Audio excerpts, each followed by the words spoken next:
Napakasablay. Hindi ba? Kung stick to the plan, iba-ibahin mo naman ang tanong. Di ba? Ayusin mo. Eh kasi nakaset na yung end. Tinan mo yung mga press release after that. It's the same line.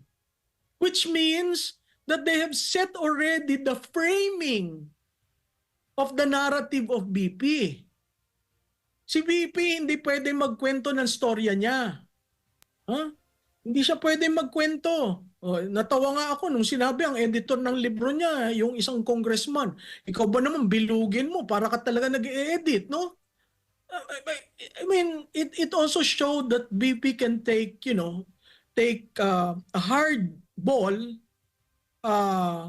but she can also get out with a joke, di ba?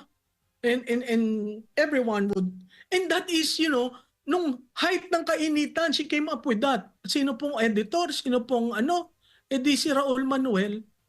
Makita mo, tapos sabi niya, joke lang ma'am. Ay, and these members of the House were all gigil na gigil. Doon mo makikita yung too much power corrupts. And that is an example of, hey, you're just there for 3 years. Tsaka, The BP is 6 years. maalala